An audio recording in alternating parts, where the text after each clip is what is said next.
این کارگاه از مجموعه کارگاه‌های آنلاین آرکا هست که ما در خدمتتون هستیم و قراره که با هم راجع به اهمیت نگارش پروپوزال، چرا باید یک پروپوزال پژوهشی رو بنویسیم، پروپوزال پژوهشی خوب چجوری پروپوزال پژوهشی خوب بنویسیم و کاربردهاش و یه سری اصول و کارهای کلیدیش با هم صحبت بکنیم و یه سری اطلاعاتی رو با هم شیر بکنیم. همیشه در مقدمات کارگاه ها من سعی میکنم یه سری نکاتی رو بگم که دوستانی که تو کارگاه شرکت میکنن بتونن استفاده بکنن. یک چیزی که همیشه دقت بکنید بهش این هستش که فردی که، البته ما داخل به قول گفتنی مرام و مسلک و ادبیات خودمون داریم که میگن که به قول گفتنی حرف رو از دهان هر کسی که خارج میشه آدم باید بشنوه، تجزیه تحلیل کنه و استفاده بکنه.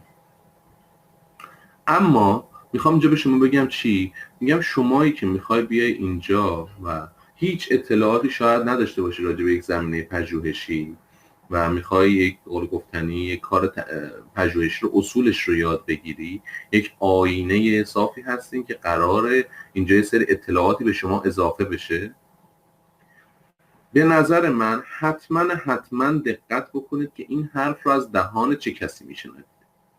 یعنی من انتظار دارم از شما بزرگوارانی که داخل این کارگاه شرکت کردید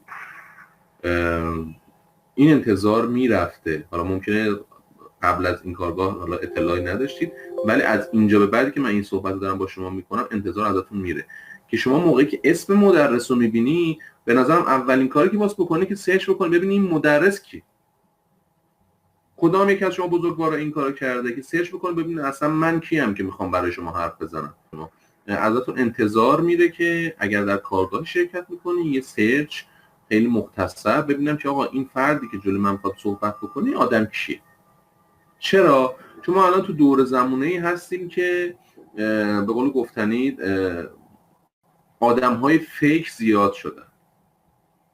شاید کارگاه، حالا من راجع به هیته خودم صحبت میکنم، راجع به هیته ریسرچ شما میبینی کارگاه ریسرچی آموزش پروپوزال، آموزش بالفرض مقاله نویسی، و فردی که میاد اونجا داره تدریس میکنه میاد دو سری اسلاید میذاره، یه سری حرفای قشنگ هم میزنه و چهار تا شوخی هم میکنه و میگی پس چه تسلط خوبی داره، ولی در آخر یه سری اصول رو اشتباه به شما یاد داده، یه سری مسائل رو اشتباه به شما فهمونده و اصلا معنا و مفهوم یه سری کارها رو نمیدونه و داره به شما آموزش میده.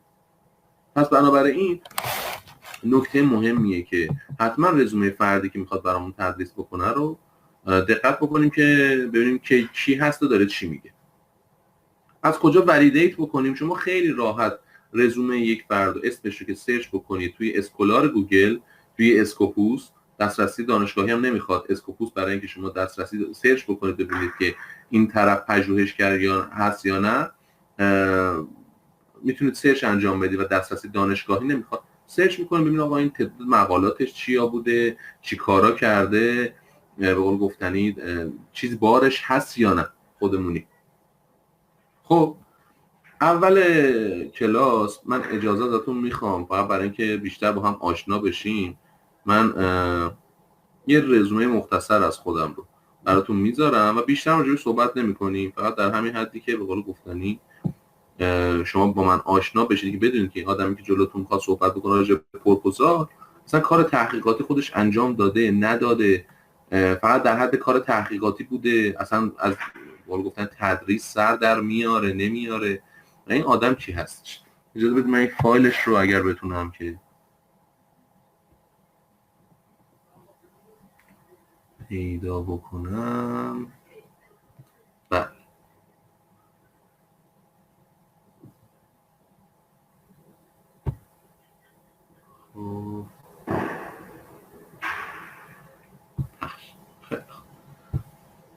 خب من عذرخواهی میکنم اول از همه رزومه من آپدیت نیست، فقط مختصر میخوایم از روش گذر بکنیم. من مدرک دندان پزشکی ما از دانشگاه شهید یزد گرفتم، دیپلم ریاضی دارم و یه سری حالا مربوط به سابقه کارام هست داخل یه سری ژورنال ها و یه سری کار تحقیقاتی، مدیریت های پژوهشی داشتم. این کارگاه هایی هست که من تدریس کردم بکنم نزدیک 30 تا، البته میگم آپدیت نشده، نزدیک 30 تا مجموعه کارگاه تدریس داشتم، حالا تو جاهای مختلف. کنگره هایی هست که شرکت کردم با سخنرانی یا پوستر، یعنی کنگره خالی شرکت نکردم، با سخنرانی یا پوستر اینها هستش که تو نصفشون هم تقریبا رتبه گرفتم و جایزه گرفتم. این کتاب هایی هستش که من توش مشارکت داشتم. آخرینش یک کتاب با اشپیرینگره که من خودم ادیتور بودم و اسمم روی جلده. یه سری کتاب ترجمه بوده، خب اینا بیشتر داخل فیلد تحقیقاتی خودم بوده، فک و صورت و حالا پزشکی بازساختی که کار میکردم. اینا همون ادامه کتابات هست، کتابا هستن. یه سریاشون چپتره، یه سریاشون ترجمه است. یه سری مقاله دارم که به این تعداد مقاله‌ای که اینجا هستن فکر کنم 4 تا یا 5 تا اضافه میشه. میگم عذرخواهی میکنم سیویم آپدیت نیست، نه هنوز ادامه مقالات هست. و به عنوان داور با یه سری کنگره یا با یه سری ژورنال همکاری داشتم تا الان و جوایز پژوهشی مختلفی که گرفتم، حالا چه از کنگره های فک و صورت، چه از کنگره گوش و حلق و بینی، یا چه از کنگره اویدنس بیس مدیسین که توی یکیش برگزار میشد از طرف مرکز قطب اویدنس بیس ایران که توی تبریز هستش. خب این یه مختصری فقط می‌خواستیم با هم بیشتر آشنا بشیم دیگه. یعنی این آدمی که جلوتون میخواد صحبت بکنه راجع به پژوهش، بالاخره یه رزومه‌ای هم داخل پژوهش داشته. حالا اصلا ممکنه این حرفایی که من میزنم مثلا بالفرض اشتباه باشه، اصلا هیچ کدوم این رزومه ها رو هم نداشته باشم، پس شک افتاد به دلمون. پس به نظر من لازمه که قبل از هر کارگاهی سرچ بکنید ببینید آدمی که جلوتون صحبت میکنه کی هستش. من جسارت کردم این صحبت‌ها رو داشتیم. میریم سراغ اصل کارگاهمون. اومدیم کارگاه پروپوزال نویسی دیگه. بچه‌هایی هم که می‌خواستن بیان جوین بشن دیگه جوین شدن. من فکر کنم که با 13 14 نفر قرار کارگاه رو ادامه بدیم. با شما بزرگواران هم تقریبا آشنا شدیم. اکثرا سابقه پژوهشی گفتنی خاصی نداشتید. انشالله که این سلسله کارگاه ها شروعش باشه که بتونید کارهای پژوهشی بسیار قوی و بسیار تاثیرگذاری رو انجام بدید. هدف تعداد نیست. شاید دوستی داخل جمع ما که یه کار تحقیقاتی انجام داده ولی کل اون یه دونه کار به کل رزومه پژوهشی من بچربه. پس این رو از ذهنتون بیرون کنید که اومدیم اینجا یاد بگیریم پشت سر هم تون تون تون تون تون تون 100 تا 200 تا 300 تا 400 تا 500 تا مقاله چاپ بکنید. نه، شما یه مقاله چاپ بکن، یه کار تحقیقاتی انجام بده، کار تحقیقاتی خوب انجام بده.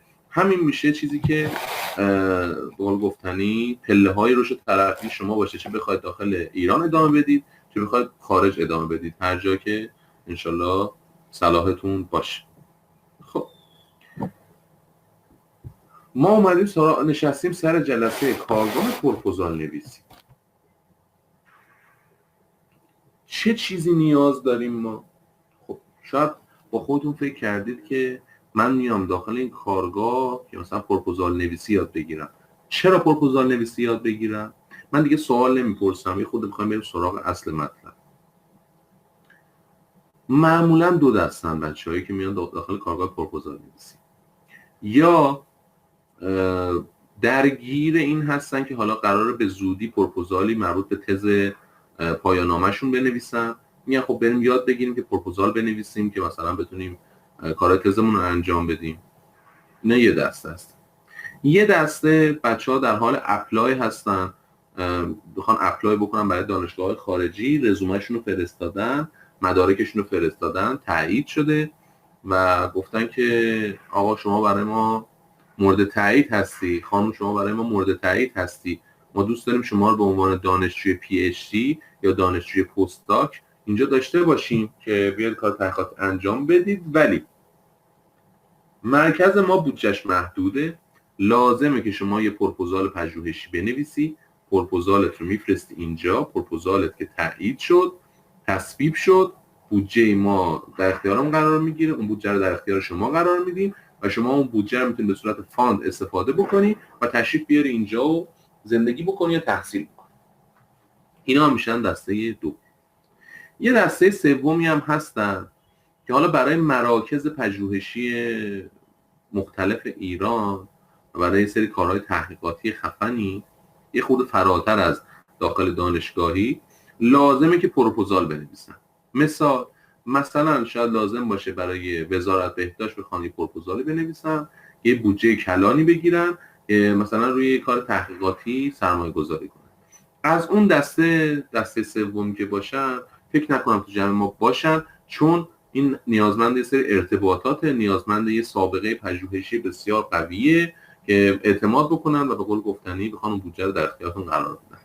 پس ما فرضمون رو میگیریم که شما یا جزء دسته اول هستین یا دسته دوم.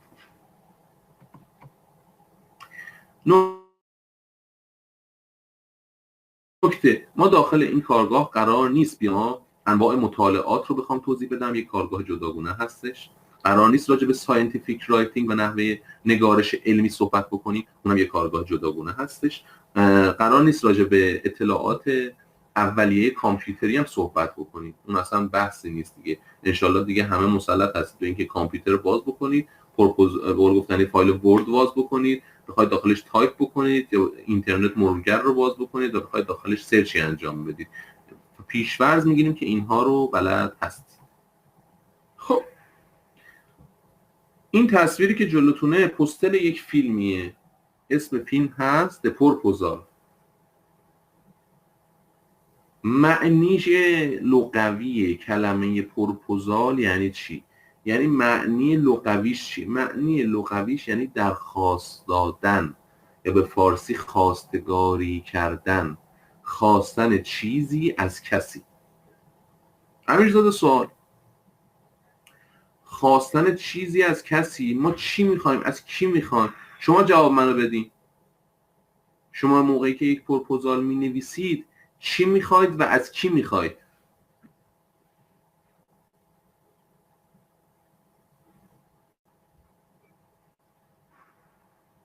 منتظرم که جواباتون رو ببینم.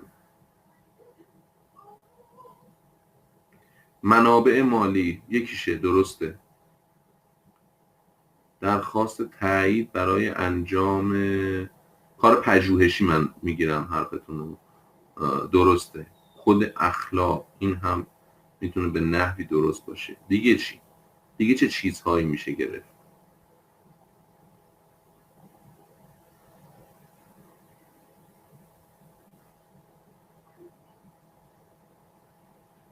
کسی نظری نداره؟ دقیقاً حمایت انجام کار پژوهشی. همه این جواب ها درست. ما یک پروپوزال می نویسیم و خواستگاری می کنیم از مؤسسه‌ای که از کار تحقیقاتی ما و موضوع پیشنهادی ما حمایت بکنه. این حمایت به چه صورت میتونه باشه؟ این حمایت میتونه مالی باشه، بگه من به شما بودجه میدم، به شما منابع مالی میدم که این کار رو انجام بدید. این حمایت میتونه به صورت منابع باشه، منابع غیر مالی، مثلا آزمایشگاهی رو در اختیار شما قرار بده، وسیله آزمایشگاهی خاصی رو در اختیار شما قرار بده. و یا این حمایت میتونه به صورت حمایت معنوی باشه، یعنی شما میگی من این پروپوزال مینویسم برای شما، خواستگاری میکنم برای این عنوان تحقیقاتی من حمایت معنوی بکنید، استاداتون به قول گفتنی در اختیار من قرار بگیرن که نظر علمی بدن راجع به کار من. کار من رو بررسی بکنید، از نظر اخلاقی به من تایید بدید. کار من رو بررسی بکنید، از نظر متدولوژی و روش انجام کار بررسی بشه، داوری بشه و تایید بدید که این کاری که من دارم انجام میدم درست. اینها میتونه اهداف مختلف نگارش یک پروپوزال باشه.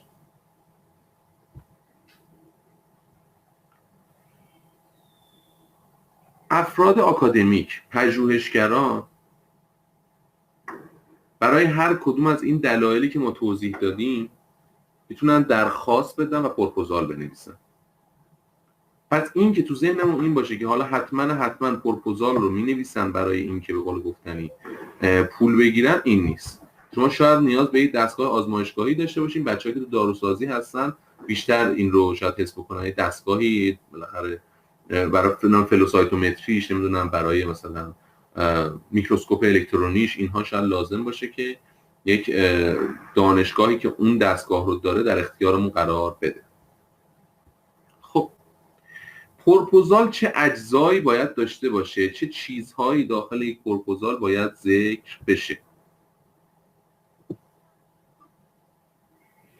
هدف پروپوزال این هستش که شما به قول من خیلی خلاصه میخوام براتون بگم، بیایم از حالت ملا لغتی خارجش بکنیم، من بخوام باهاتون راحت صحبت بکنم. هدف نگارش پروپوزال اینه که مخ اون کسی که صاحب اون مجموعه هست رو بزن.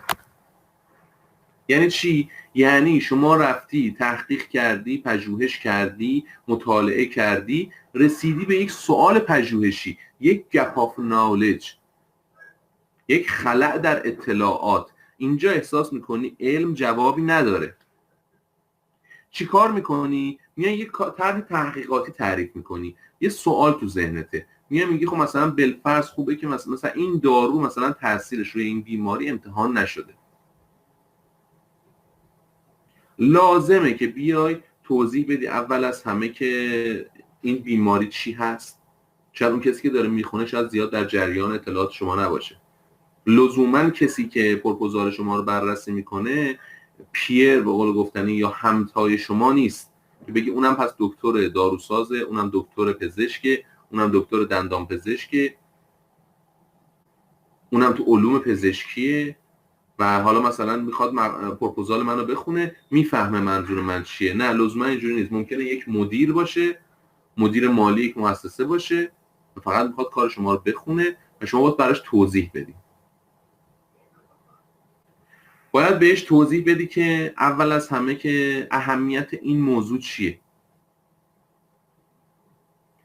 چرا باید این کار انجام بشه، قبلا چه کارهایی انجام شده، من قراره از چه راهی این جواب سوال رو پیدا بکنم و بعد این جواب سوال من چه نفع و منفعتی برای شما داره. اون کسی که پروپوزال شما رو میخونه و به شما تایید میده در واقع داره یک سرمایه گذاری میکنه. یعنی چی؟ یعنی به شما یه پول و امکاناتی رو میده. حالا داخل مملکت ما چجوریه؟ معمولا این پول و امکانات رو در اختیار ما قرار میدن، میگن آقا شما مثلا تشکری بکن، تشکری بکن از ما که مثلا بالفرض بودجه این کار رو دادیم، من تشکر میکنم از معاونت پژوهشی فلان دانشگاه. اما برای پروپوزال های بسیار بزرگ، برای پروپوزال هایی که بودجه پژوهشی زیادی میخواد، معمولا سود مالی طرف مقابل رو هم باید شما در پروپوزال در نظر بگیرید. یعنی بهش توضیح بدی که من اگر به جواب این سوال برسم از طریق بودجه‌ای که تو در اختیار من قرار میدی، از طریق منابعی که تو در اختیار من قرار میدی، در نهایت جواب این سوال میشه یک اختراع، میشه یک به قول گفتن اکتشاف، میشه یک درمان جدید، میشه یک داروی جدید که حق ثبتش مثلا بالفرض 50-50 بین من و شما. حالا اون دیگه بحثای دیگه شه، بحثاش اصلا نمیخوایم اینجا مطرح بکنیم. و بنابراین این پروپوزال رو شما اگه تایید بکنی، منابع رو در اختیار من قرار بدی، برای شما سود داره. لزوما قرار نیست این سودی که به قرار جامعه برسونه سود طرف مقابل شما رو هم تامین بکنه.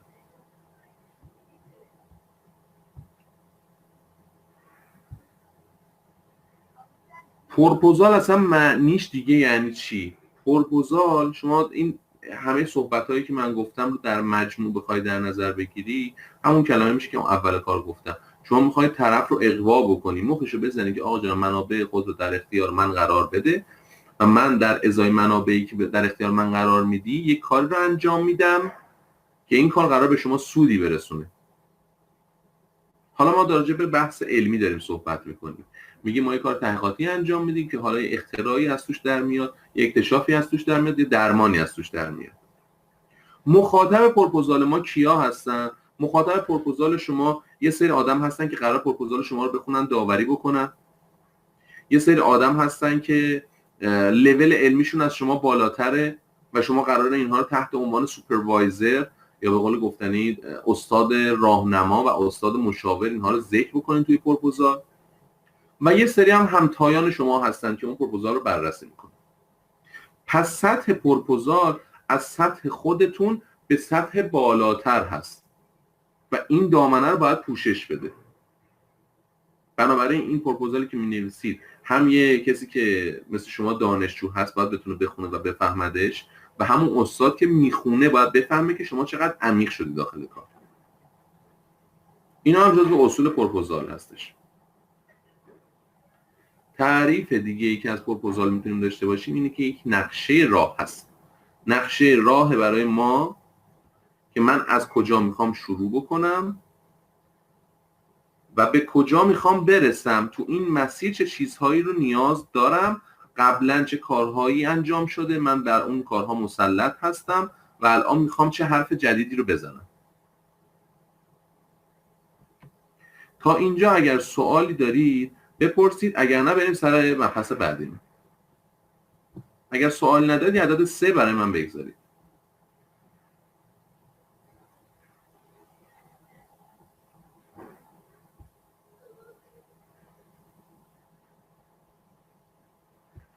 خیلی هم عالی، ممنونم از شما. خب یه سری تعریفایی از راجع پروپوزال کردیم، میخوام اهمیتش جا بیفته برای شما. یکم از اون لولی که به قول گفتن اگه بریم با دید مناسبی وارد کارش بشی قطعا میتونی به نتیجه برسونیش. این که پروپوزال نویسی حالا اصولش چیا هست و اینها، اونها رو ما صحبت میکنیم، بهتون اصولش هم میگیم، ولی تا موقعی که نفهمی میخوای چی کار بکنی نمیتونی به نتیجه برسونیش. پس لازم بدونی میخوای چی کار بکنی. واسه همین من مثال‌های شاید عامیانه میزنم، واسه همین من پوستر اون فیلمو میام نشون میدم که در مورد خواستگاریه، چون قراره تو ذهنتون جا بیفته که آقا جان من هدفم از این کار چی. یه سیستمی بخوایم براش در نظر بگیریم، یک عنوانی مطرح میشه توی پروپوزال، یه زمینه چینی هایی میشه، یه سری توضیحاتی میدیم راجع به اهمیت موضوع، راجع به کارهایی که قبلا شده. توی این توضیحاتی که ما داریم میدیم حالا جلوتر صحبت میکنیم چه جوری باید این توضیحات رو نوشت. توی این توضیحاتی که ما داریم میدیم داریم نامحسوس به طرف مقابل خودمون میقبولونیم که آقا جان من بر این هیته مسلطم، منابع تو رو نمیخوام بگیرم بزنم نابود بکنم، منابع تو دست آدم خوبی داره سپرده میشه، پس بنابراین نگران نباش. بعد از اینکه زمین چینی ها رو کردم میام بهش میگم حالا من میخوام چی کار بکنم. حالا من میخوام از این نقطه شروع بکنم، از A شروع بکنم با دیتیل، با توضیحات. این میشه روش انجام کار داخل پروپوزال، جلوتر صحبت میکنیم راجبش. از A میخوام برسم به Z و این مسیر منه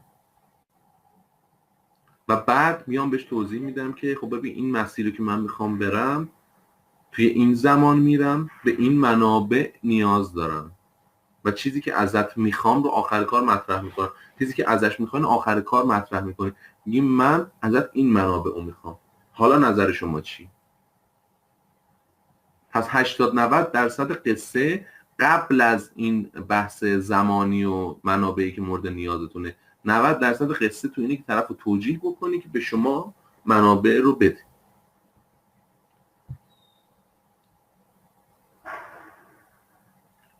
اهمیت پروپوزال دیگه چه چیزایی هست؟ یک اهمیت دیگر پروپوزال میشه شما موقعی که پروپوزالی رو دفاع میکنید و پروپوزال تصویب میشه، امضا که پاش میخوره، شما در واقع یک قرارداد دارید. این قرارداد یک قرارداد 50-50 وین وینه. چطور میشه امیرزاده؟ موقعی که شما یک پروپوزالی رو مطرح میکنی، یک موضوع بکر پژوهشی به ذهنت رسیده، شما یک پژوهشگر خوبی داری کار میکنی، یک موضوع بکر پژوهشی به ذهنت میرسه، میای این موضوع رو مطرح میکنی، پروپوزالش رو مینویسی، پروپوزال تایید و تصویب میشه، یک قراردادی اونجا با شما امضا میشه. که آقای فلانی، خانم فلانی، من این منابع رو در اختیار شما قرار میدم، شما این کار تحقیقاتی برای من انجام میدی طبق اون چیزی که تو پروپوزالت ذکر کردی. اینجا دو تا حالت اتفاق میفته. یک، شما کار تحقیقاتی رو انجام میدی، به نتیجه میرسونی، نتیجهش میشه یه حق اختراعی، یه ثبت اختراعی، یک دارویی، یک درمانی، یک کانسپتی، یک اطلاعات مفید. حالا این اطلاعاتی که شما به دست آوردی، این اختراعی که کردی، این اکتشافی که شما کردی رو دیگه نمیتونه اون مجموعه بیاد به اسم خودش تموم بکنه. یعنی چی؟ یعنی اگر که اطلاعات شما شد به شکل یک مقاله، استاد برداشت، اون سوپروایزری که داخل اون مجموعه هست برداشت این مقاله رو چاپ کرد، اسم شما رو نزد، شما با استناد به اون پروپوزال تایید شده و اون قرارداد پژوهشی میتونی از اون استاد شکایت بکنی.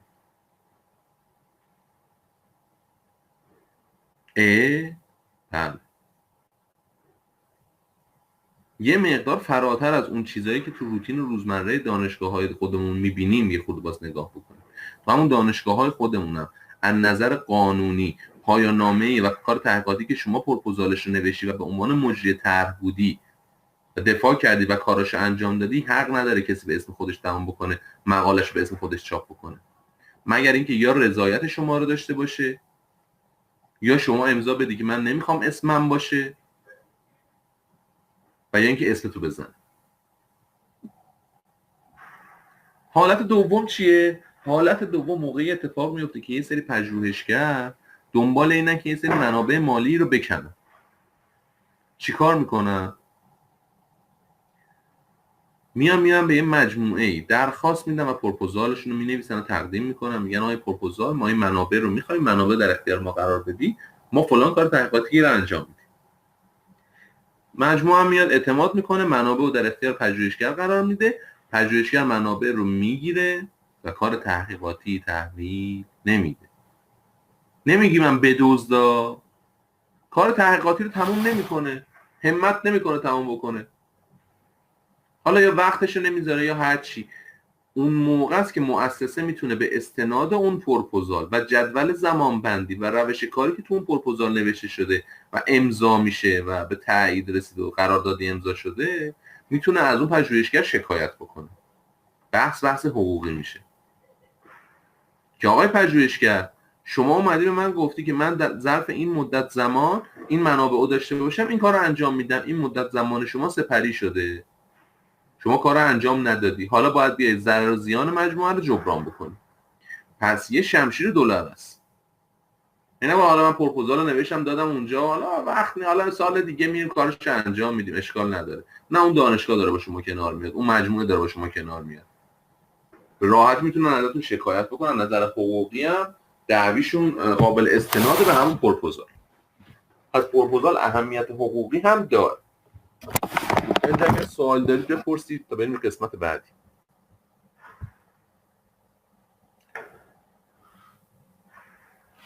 پروپوزال 3 محور رو پوشش میده. یک، مسئله‌ای هستش که مسئله پژوهشی یا سوال پژوهشی هستش که تو ذهن شما مطرحه.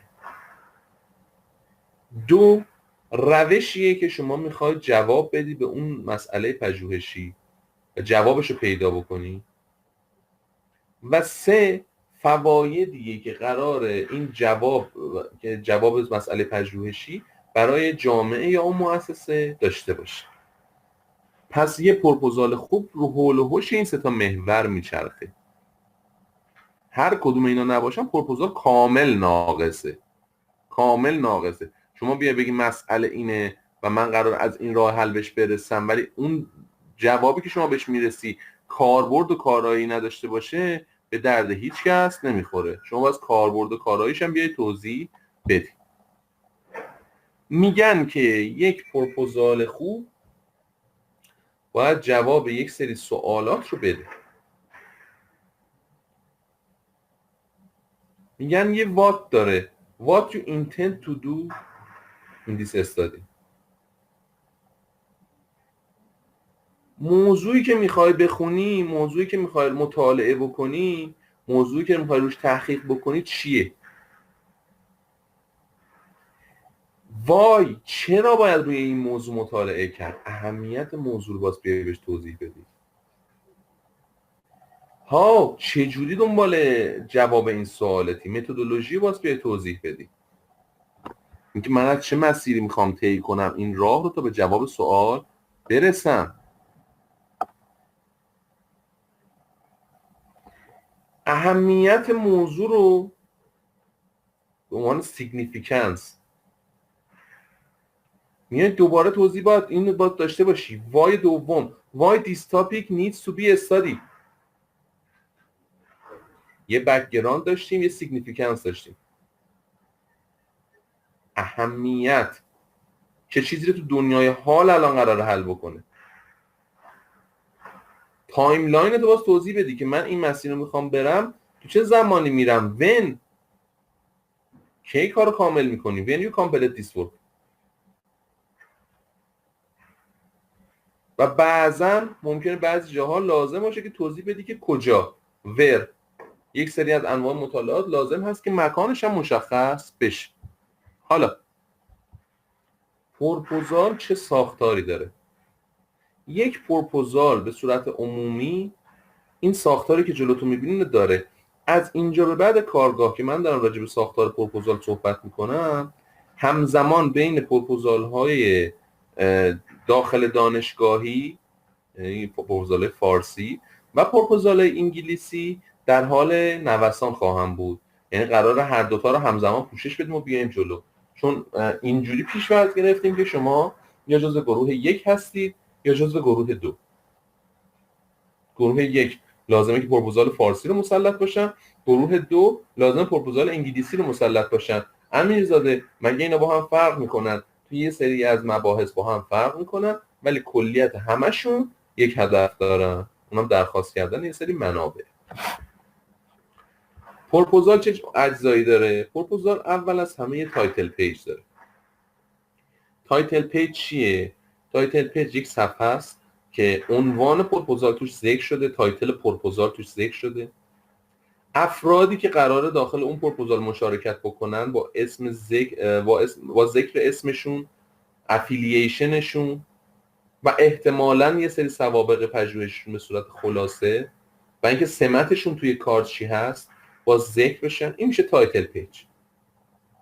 یه اینتروداکشن داره یا مقدمه. مقدمه پروپوزال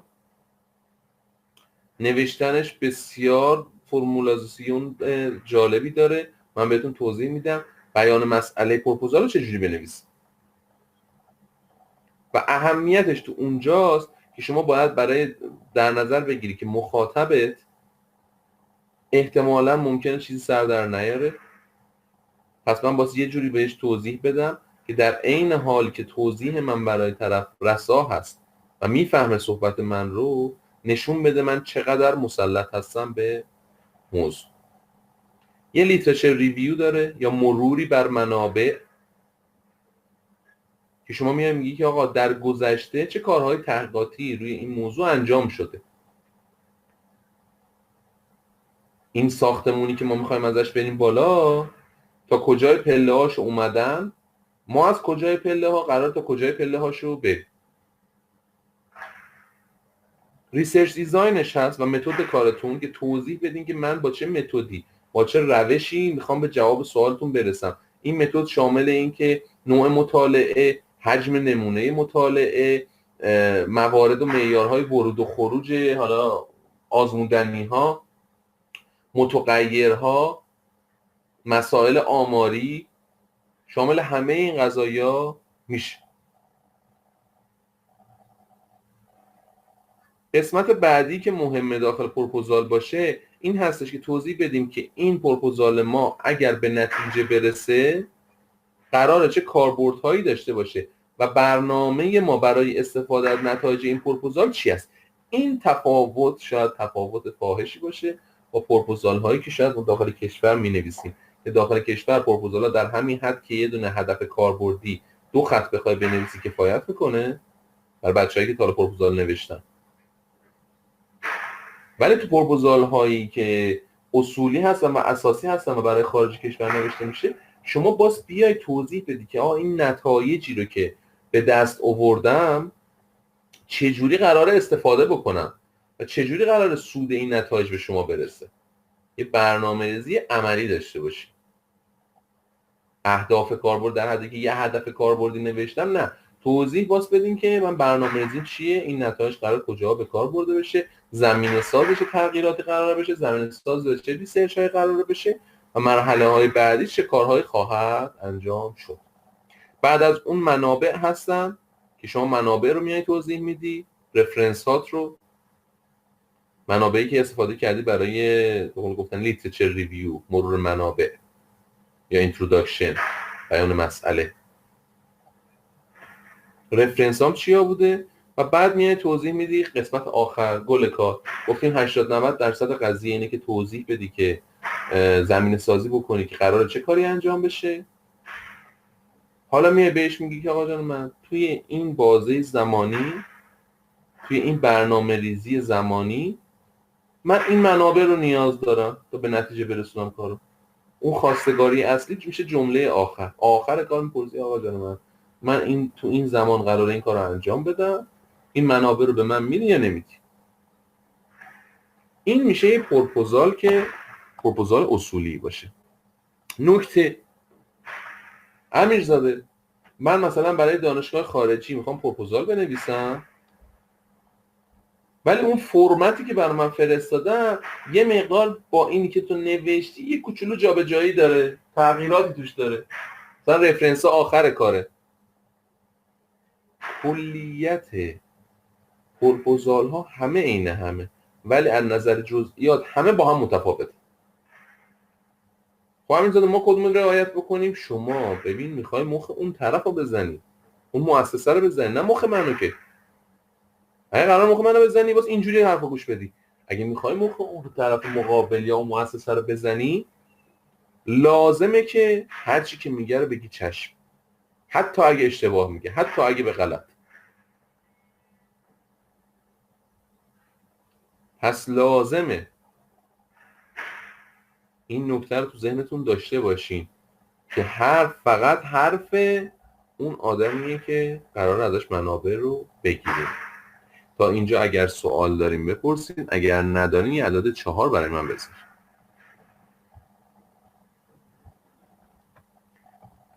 براتون قشنگ واضح هست یا نه؟ میخوام قشنگ براتون واضح باشه دیگه. اگر سوال داریم بپرسین.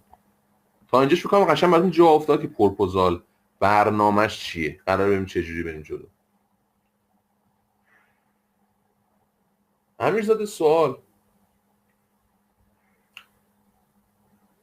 تو کارگاه پروپوزال نویسی رو گذاشتی، همه اصولش رو گفتی، من رفتم چارچوب پروپوزال دانشگاهی میخوام پروپوزال دانشگاه بنویسم برای پایان نامه، برای طرح تحقیقاتی.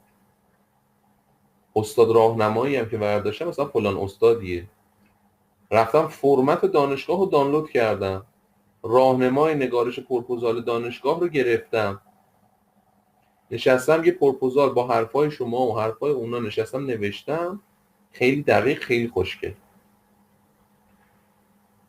اردم گذاشتم جلوی استاد. استاد میگه که مثلا یه حرف عجیب غریبی، رفرنس ها رو بیار مثلا بذار صفحه اول. من عذرخواهی میکنم اگر صدای تلق و طلوق میاد که این اطراف بالاخره چهارشنبه سوری رو دارن ترقه میتره کنن، از این کارا میکنن، این مقدار سر صدا میاد. من عذرخواهی میکنم ازش. گذاشتم جلوی استاد. استاد میگه رفرنس ها رو بذار صفحه اول. اصلا این حرف عجیبی. همینجا چیکار کنیم؟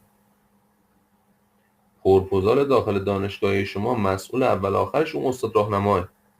جلسه دفاع اون میاد میشینه ور دل جواب میده. پس بنابراین هر حرفی استاد زد میگی چشم. نشه که این کارگاه اومدی نشستی اینجا حرفای منو گوش دادی، این حرفا رو دارم بهتون یاد میگم بخاطر اینکه اصل اصول رو یاد بگیری. اصل اصول رو نشه یاد بگیری پس فردا برید اونجا استاد بهت میگه مثلا این کارو بکن، بگی نه آقا تو کارگاه فلانی فلان دکتر اینجور گفت، فلان گفته بود، اون گفته که گفته برای خودش گفت. شما کارت گیر استاد راهنماست. پس حرف استاد راهنما رو باز داشته باشی. در کنارش هم اصول رعایت بکن، اصول داشته باش. اگر مسئله پیش اومد خیلی قشنگ یا استاد راهنما شما که به من گفتی شما خودتونم پاسخ باش. اون لابد یه جوابی برای دادن داره که گفته که اینجوری بنویس، پس بنابراین نگران نباش. هر چیزی شد بگیم آقا استاد راهنما اینجوری گفتم من اینجوری نوشتم. همین قانون تبعیت میکنه برای دانشگاه‌های خارجی، برای مراکز پژوهشی خارجی. رفتی اونجا دانلود کردی، معمولا راهنما دارن برای نگارش پروپوزال، فرمتش یه خورده عوض بدل بود و فرمتش فرق میکرد، نه میگی آقا من اون چیزی که به من یاد دادن رو مینویسم، نه اون حرفی که اونا زدن درسته، چون شما میخوای مخ اونا رو بزنی نه مخ من. حالا پروپوزال‌های فارسی معمولا شامل چه اجزاییه؟ پروپوزالایی که ما تو علوم پزشکی معمولا نگارش میکنیم معمولا شامل این اجزا. یه عنوان داره، یه 2 صفحه شاید احتمالاً مشخصات مجریان و همکاران طرح رو داشته باشه، بیان مسئله، بررسی متون، اهداف و فرضیات پژوهش، ممکنه که سوالات هم داشته باشه، اهداف، سوالات و فرضیات پژوهش، روش، تکنیک و نحوه اجرای مطالعه که جدول متغیرها تو این قسمت قرار میگیره، ملاحظات اخلاقی، محدودیت‌های طرح و راه مقابله، منابع، خلاصه پروپوزال. پروپوزال فارسی هم معمولا اجزاش اینجوریه. حالا ممکنه یکی دو تا قسمت رو نداشته باشه. ما با توجه به اینکه این کارگاه رو با همکاری دانشگاه شهید بهشتی داریم انجام میدیم، من فرمت خام پروپوزال دانشگاه شهید بهشتی رو میارم و روی اون کار خواهیم کرد. بچه‌ها یه زحمتی بکشید، لطفاً اسم دانشگاهاتون رو هم برای من تایپ بکنید که من بدونم که مجموعاً بیشتر از کدوم دانشگاه هستین. سعی کنم با فرمت دانشگاه خودتون باهاتون صحبت بکنم. خب همه شهید بهشتی، دانشگاه عراق، شهید بهشتی، شهید بهشتی، شهید بهشتی، شیراز.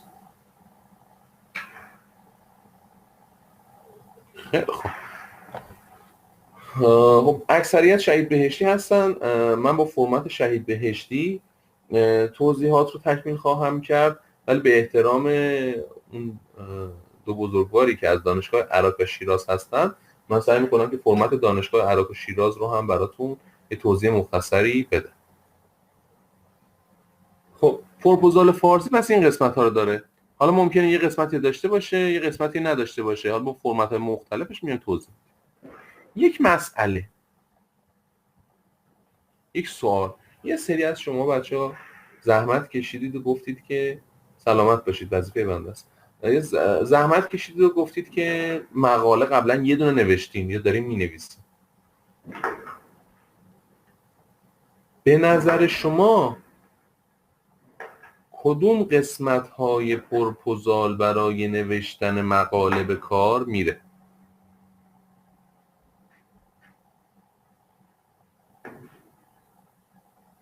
اصلا به کار میره یا نمیره؟ مثلا پروپوزال به درد مقاله میخوره یا نمیخوره؟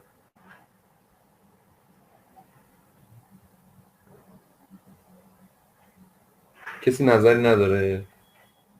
تقریبا همش میشه برام 30% مقاله. بله بیان مسئله، نحوه اجرا، روش بیان مسئله، بله بررسی متون. خب اینجا یه چیز جدید داشتیم. خب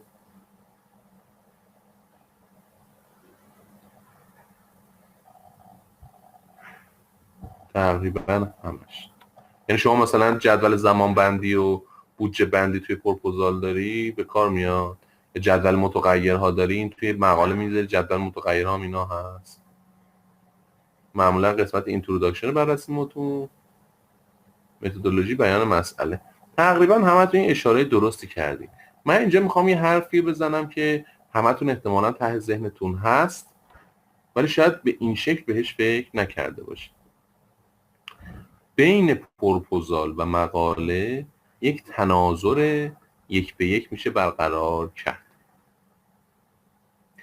عنوان که تقریبا همون عنوانه، فرقش تو چیه؟ فرق عنوان پروپوزال با عنوان مقاله چیه؟ اینه که حالا من انتظار ندارم که الان شما بلد باشید، اشکالی نداره. اینه که عنوان مقاله میتونه حالتی غیر از جمله خبری داشته باشه. یعنی چی؟ یعنی عنوان پروپوزال باز جمله خبری باشه.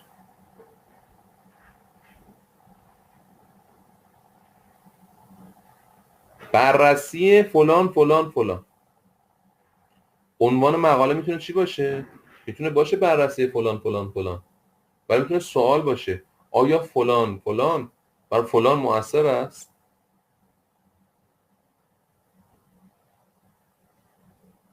عنوان مقاله میتونه ژورنالی باشه، ژورنالیستی باشه، ولی عنوان پروپوزال یک جمله خبری، استیتمنت تمام شده است، بررسی فلان. خب ما یه قسمتی داشتیم داخل پروپوزال تحت عنوان بیان مسئله و اهمیت موضوع. این میشه همون مقدمه به قول گفتنی مقاله.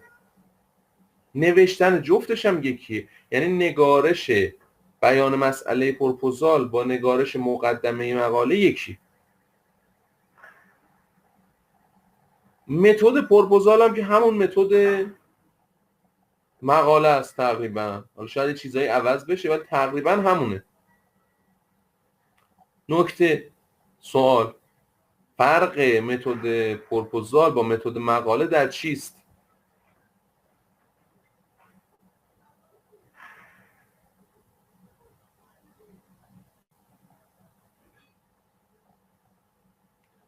احسن دکتر جان، دقیقاً زمان افعال. تو پروپوزال شما هنوز کار رو انجام ندادی، میخواهم انجام بدهم، زمان افعال آینده است. یعنی شما منابع در اختیار منده، من این کار رو انجام خواهم داد. ولی توی مقاله زمان افعال میره به سمت گذشته، ما این کار رو انجام دادیم، بیماران اینجوری گرفته شدن، دارو رو اینجوری درست کردیم، عصاره گیاهی اینجوری گرفته شد. زمان افعال متفاوت میشه. سوال، ما یه قسمتی داریم تو پروپوزال تحت عنوان بررسی متون، بررسی منابع، لیترچر ریویو. آیا این قسمت تو مقاله به درد ما میخوره یا نمیخوره؟ اگه میخوره تو کدوم قسمت مقاله؟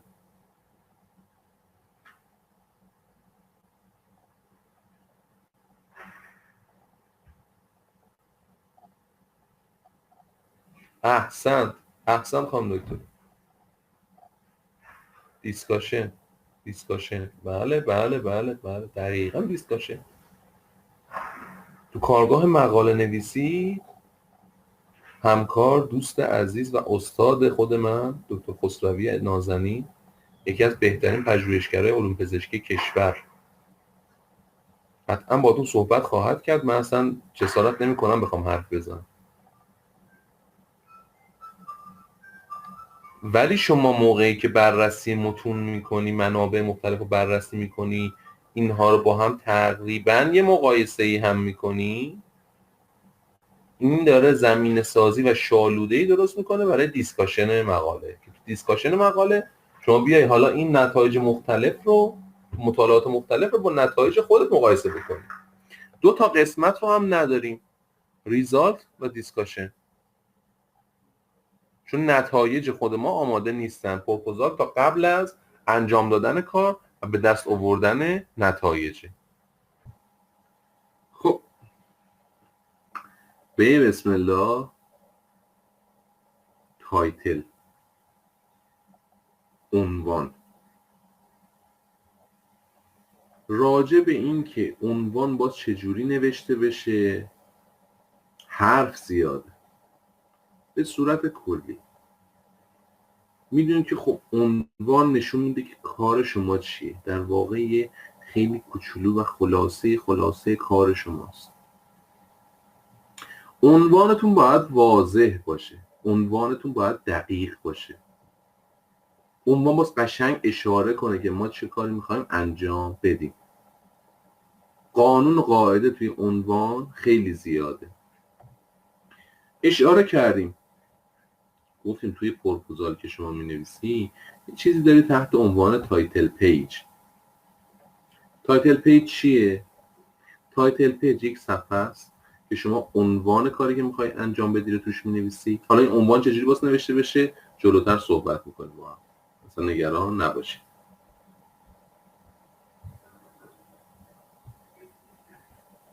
اسم شما، اسم استاد راهنما، اگر همکاری داخل طرح هست باز توضیح داده بشه.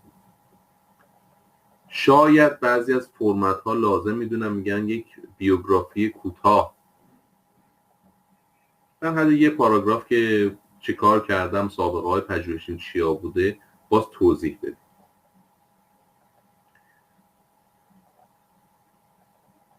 و بعد افیلیشن و اینها رو ذکر میکنی. توی تایتل پیج بعضی از فرمت ها لازم میدونند که صفحه بعدش، صفحه اول اگر بود عنوانتون و اسامی افرادی که داخل کار همکار یا مجری هستن، میگن صفحه بعدتون یک خلاصه ای از پروپوزال، ابسترکتی از پروپوزال و یک جدول یا یک فهرست از محتویات پروپوزال ذکر بکنه. امیرزاده مگه پروپوزال چیه که بخواد ابسترکت هم داشته باشه؟ کلا میخواد 10-20 صفحه بنویسه. این صحبت ما برای کارهاییه که کار پژوهشی سنگینیه و پروپوزال اون خودش در حد یک کتابه. امیرزاده مگه همچین کارهایی هم هستن؟ بله. مطالعات پژوهشی بزرگ که بودجه های کلان هم میخوان، لازمه که پروپوزالشون پروپوزال های پرپراپیمونی باشه، با دیتیل هم مسیر رو توضیح بدن و هم اینکه توضیح بدن نتایج قراره کجا به در بخوره. مثال مطالعات کوهورتی که توی ایران داره انجام میشه تحت عنوان پرشین کوهورت. پروپوزالاشو نمیدونم دیدید یا نه، فکر کنم شاید توی سایتشون قابل دانلود باشه. دانلود کنید ببینید. من یکیشون رو دیدم پروپوزالش رو، بعد برای یکی از کوهورتاشون که قرار بود توی یزد انجام بشه. پروپوزالش فکر کنم شاید نزدیک به 300 صفحه بود. خب بنابراین برای پروپوزال 300 صفحه‌ای لازمه که هم خلاصه داشته باشیم، هم ابسترکت داشته باشیم، هم فهرست داشته باشیم که آقا من صفحه چند راجع به چی گفتیم، صفحه چند راجع به چی گفتیم. بنابراین لازم میشه. اوکی. خب عنوان ما اولین قسمتیه که قرار دیده بشه.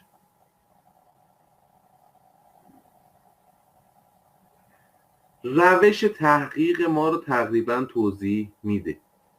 عنوان باید تا اونجایی که میشه از حشو یا صحبت اضافه خالی باشه. حق نداریم کلمات مخفف رو توی عنوان به کار ببریم. برمیگردم به اصولمون. تو اصولمون گفتیم ممکنه پروپوزال ما رو کسی بخونه که آقا مدیر مالی مؤسسه پژوهشیه. اون حالا از کجا میدونه که مثلا TGF بتا مثلا میشه ترانسفورمینگ گروث فاکتور؟ مثلا یعنی چی؟ شاید TGF بتا برای اون یه چیز دیگه معنی بده. مثال خوب براتون بزنم، مربوط به رشته خودمه. شما اگه بهتون بگن RCT میگین RCT مخفف چیه؟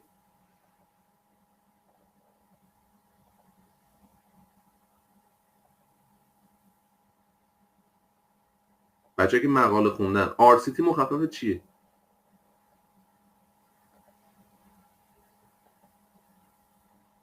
بذار من کمکتون کنم. RCT داخل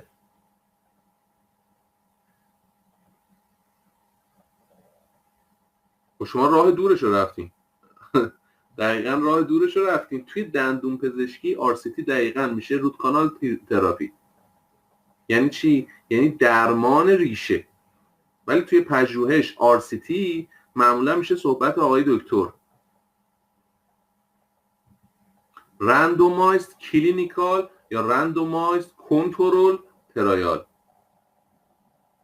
مطالعه کارآزمایی تصادفی شده یا مطالعه کارآزمایی بالینی تصادفی شده. حالا اگه من بیام توی عنوانم بنویسم RCT، شاید واقعا طرفم به اشتباه بیفته. از این مثال ها بسیار هست. یه مثال دیگهش مثلا MI که MI مثلا میشه انفارکتوس میوکاردیال انفارکتوس و کلمات بسیار زیاد دیگه هم MI معنی میدن، یعنی مخففش میشه MI. بنابراین ابریویشن به کار نمیبریم، بیسمون رو اینه که طرفی که نشسته جلوی ما هیچ نمیدونه و قرار پروپوزال ما رو بخونه و بفهمه.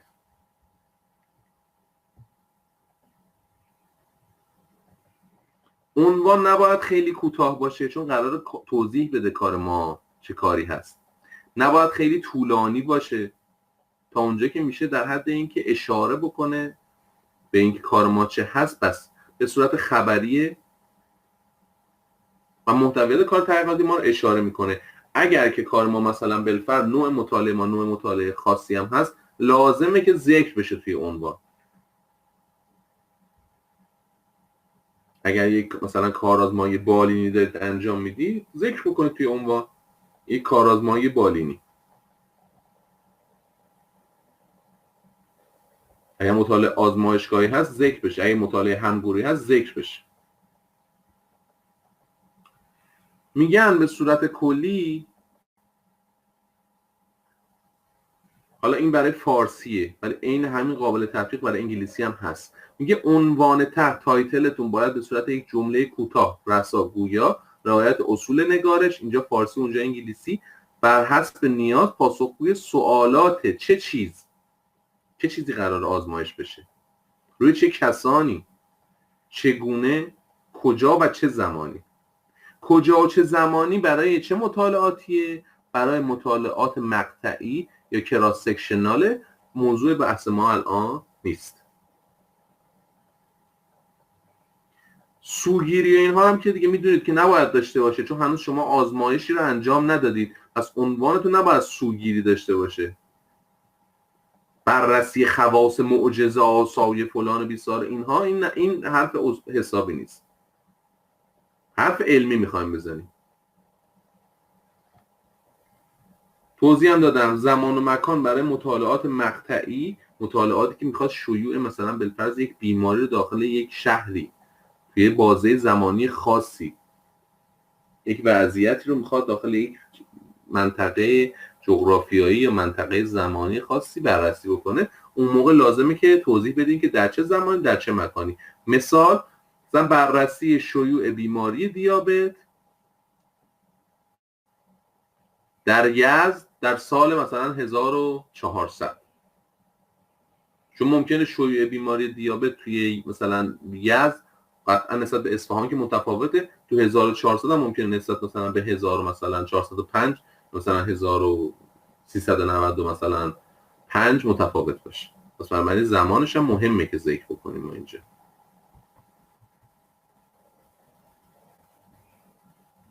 توی پروپوزالایی که شما مینویسید، پروپوزالای فارسی، معمولا میان میگن که عنوان انگلیسیش رو هم بنویسید و توضیحی هم که هست میگن عنوان انگلیسی باید ترجمه دقیق و عینی عنوان فارسی باشه.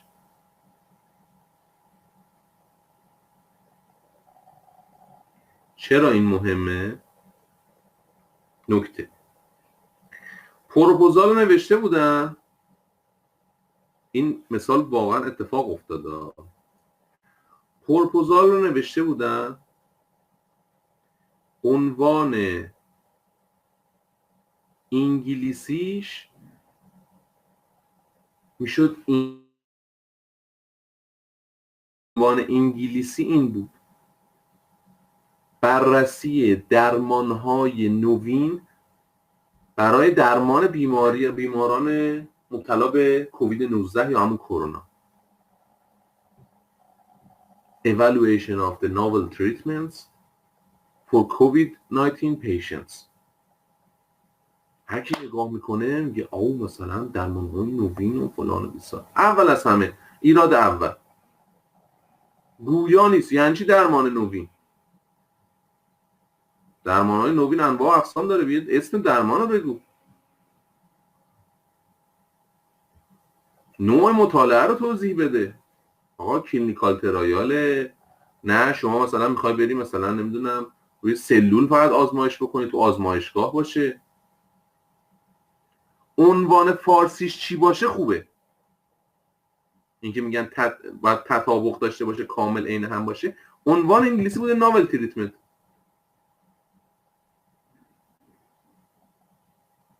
چرا؟ چون مؤسسه‌ای که میخواسته بودجه بده یه زد و بندی کرده بودن، گفته بودن آقا یه بودجه تحقیقاتی به ما بده. گفته آقا یه عنوان خفن بفرست که این عنوان خفن ما میفرستیم اینجا، مثلا تاییدش بکنن و کسی هم نه نیاره توش، بگن دیگه دیگه اینا رفتن سرمایه گذاری کردن، مثلا بالفرض 2 میلیارد پول دادن برای درمان‌های نوین درمان کرونا، مردم اعتراض نمیکنن. عنوان دقیق فارسیشو که باید می‌نوشته، عنوان دقیق فارسیش این بوده: بررسی خاصیت دود عنبرنثارا برای درمان بیماران مبتلا به کرونا. مثلا یه همچین کاری 2 میلیارد بالفرض بخواد پول بگیره. واسه همین خیلی مهمه که حتما این عنوان‌ها دقیق باشن. اصل صداقت توی پژوهش بچه‌ها. اگر که پس ذهنتون حتی در حد یک جرقه هست که یک روزی مثلا من قرار پژوهشگر بسیار خفنی بشم یا استاد دانشگاه بشم تو این مملکت، بخوام تدریس بکنم، یه سری بچه‌ها قرار بیان از من یاد بگیرن، و یا نه اصلا قراره مثلا برای پی اچ دی یا پستاک برم از اینجا، قراره توی سری مراکز پژوهشی معتبر جهانی کار بکنم. این رو با خودتون تمرین بکنید که اصل بر صداقت، اصل بر درستیه و باید این درستی رو تمرین بکنید تو زندگی روزمره. متاسفانه اسم ایرانی توی جهان، توی مراکز تحقیقاتی، توی ژورنال های مختلف، کنارش یه علامت هشدار هست که آقا مراقب باش سرتو کلا نذاره این ایرانی. چه توی مقالاتش که دیتا سازی میکنن، چه توی پژوهشگراش که میرن اونجا فاند میگیرن و با هزار دروغ و دلنگ و اذیت و این داستان ها آخر اون کار تحقیقاتی انجام نمیدن. واسه همین راه برای رفتن بقیه شاید مقدار سخت باشه.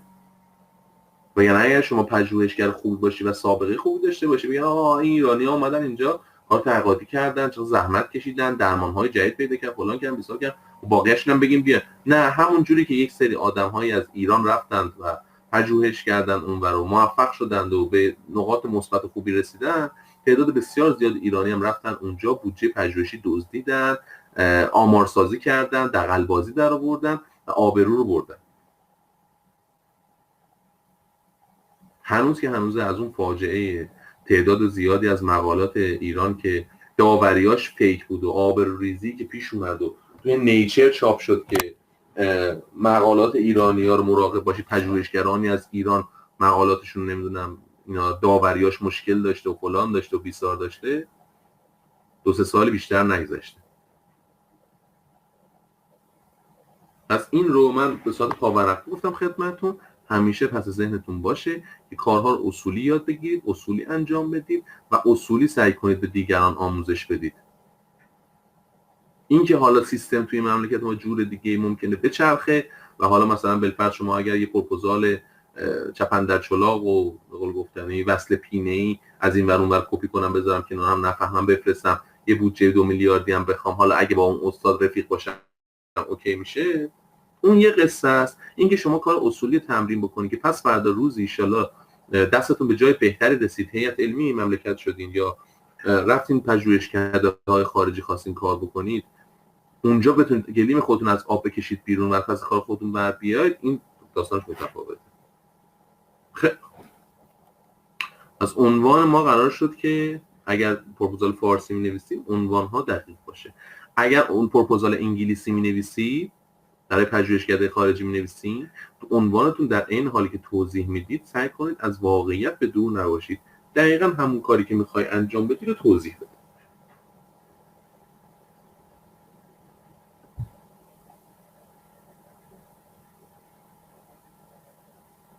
عنوان رو نوشین، یه صفحه‌ای 2 صفحه‌ای، عنوان، همکارا، اسامی همکارا، اینا نوشتنش اینها کار نداریم. افیلیشن، بیوگرافی. من اینم بهتون توضیح بدم بچه‌ها. برای یک سری از کارهای تحقیقاتی پروپوزالاشون حجمش بسیار کوتاهه، در حد 2 صفحه 3 صفحه، و رو اسم طرف نگاه میکنن و اعتماد میکنن. همین زاده چه جور پروپوزالایی؟ مثالش پروپوزال های نگارش کتاب هست. شما موقعی که میخوای با انتشارات درست درمون خارجی کتاب چاپ بکنی، حالا چه اشپرینگر، چه الزویر، چه وایلی، چه کوینتنس، چه نمیدونم هر انتشارات دیگه، بنتام، هر انتشار، پروپوزالاشون معمولا در حد 2 صفحه 3 صفحه است. یک، فرصت ندارن بخوان پروپوزالای مثلا 60 صفحه‌ای بخونن. دو، بودجه خاصی ازشون درخواست نمیشه. یک طرف یه پژوهشگره میگه من میخوام کتابی راجع به این موضوع بنویسم، قطعا خب سر در میاره از اون موضوع و حالا قرار ساپورت بشه از طرف انتشارات که اون کار رو انجام بده. معمولا بودجه چندانی نیست، شاید مثلا در حد مثلا 3-4 هزار دلار بخوان مثلا کلا بدن به کتاب، اونم شرایط و اما و اگر و پولم به داخل ایران نمیشه منتقل کرد، پس برای کنسل کن. نگاه میکنن به اسم طرف، پس بنابراین اون تایتل پیج اونجا مهمه. بیوگرافی که توش نوشته میشه مهمه، اسمایی که میخوره مهمه. به این چیزا باز دقت کرد. حالا میگذریم میایم جلو. پروپوزال داریم مینویسیم، تایتل ایناش مشخصه، میخوایم بین اینتروداکشن براش بنویسیم. اینتروداکشن چی؟ مقدمه بیان مسئله.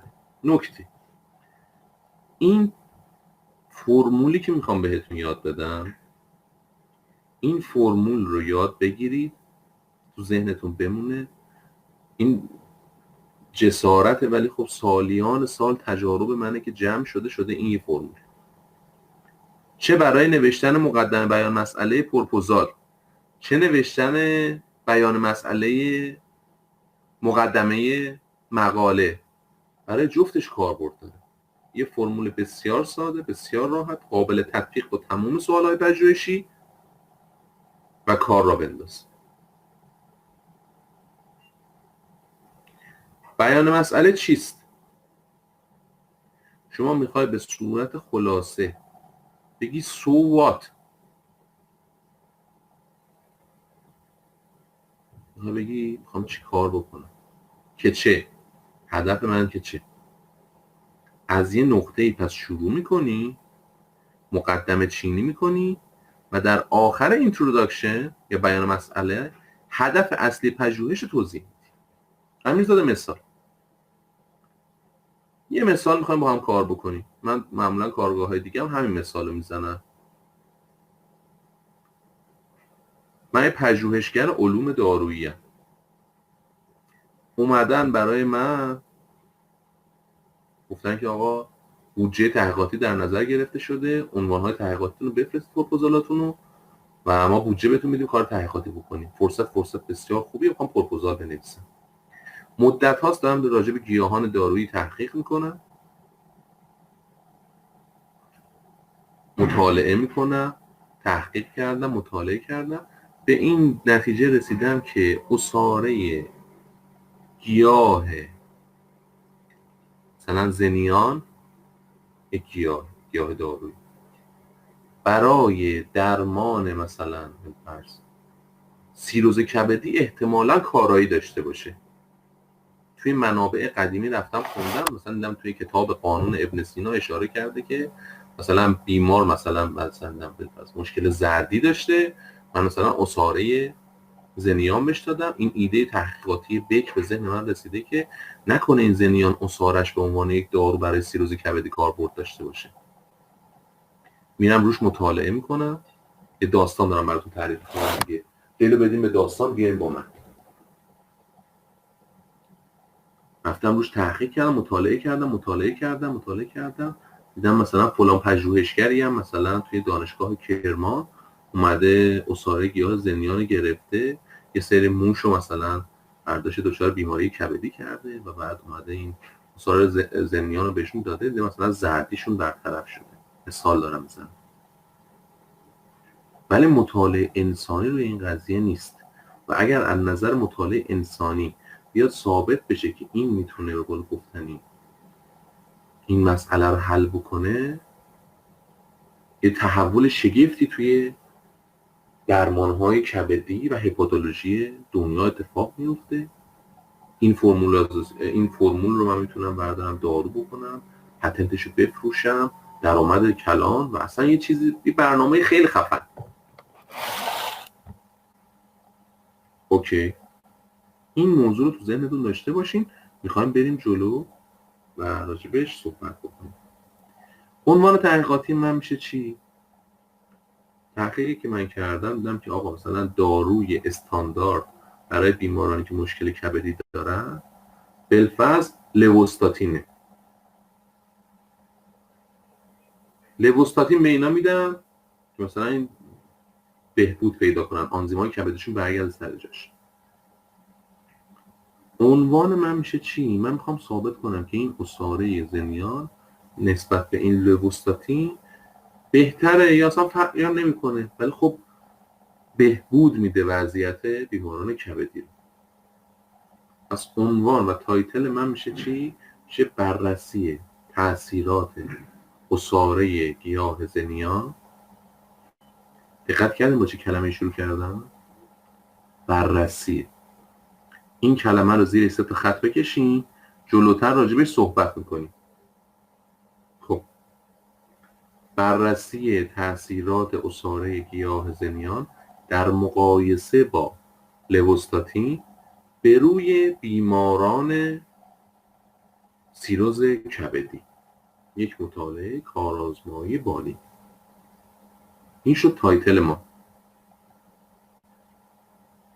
خب اومدم اسامی مجریان طرح و همکاران طرح هم نوشتم. الان میخوام مقدمه بنویسم، برای طرف توضیح بدم خیلی مختصر، 1 صفحه 2 صفحه، که آقا جان من اهمیت موضوع چیه.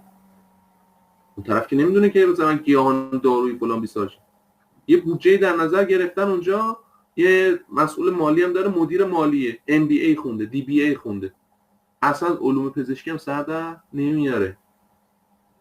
من برای این میخوام پروپوزال بنویسم، به این توجیهش کنم که بودجه رو بده به من این بودجه رو برات بکنم کار تحقیقاتی خوب. میگم چه استارت کار باید از یه نقطه‌ای بخوره، تو اون نقطه یه سری اطلاعات کلی پزشکی به طرف بدم، بیا مسئله رو براش توضیح بدم، بگم قبل از من چه کردن، چه کارهایی الان انجام میشه، ایرادات این کارها کجاست و من چه برنامه جدیدی برات دارم. what؟ من میخوام چی کار کنم. پس بنابراین اینتروداکشن یه شماتیکی از بررسی متون شماست. بررسی متون هر چقدر مطول، هر چقدر طولانی، اینتروداکشن خلاصه. دیگه لازم نیست 15 تا 20 تا مقاله رو بیای توضیح بدی که حالا این چی کار کرد، این چی کار کرد. در حد 2-3 خط باید اشاره بکنی که این کارها انجام شده و رفرنس بده. و بعد از تایتل شما تنها جایی که احتمالاً همکاری بکنه طرف و اگه تایتل رو مثلا نپسندیدم بخونه، همین بیان مسئله است. بیان مسئله رو طرف میخونه و تقریبا یه تصمیم کلی روی پروپوزال شما میگیره. پس نوشتن پروپوزال اینقدر مهمه. طرف رو باید جذب بکنی ادامه داستان رو باهات بیاد.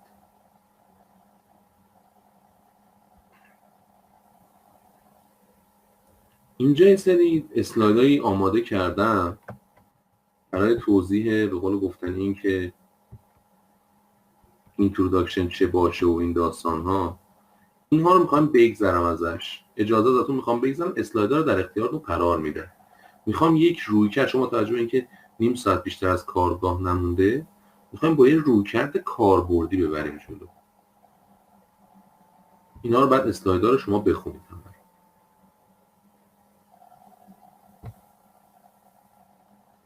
این مراحل تدوین طرح تحقیقات در سیستم بهداشتی. قسمت اول بیان مسئله چیست و چه چیزی باید مطالعه شود. قسمتی که مهم باشه از اسلایدها رو بهتون نشون میدم. تعریف بیان مسئله رو ببینید با این چیزی که من بهتون گفتم چقدر تفاوت داره.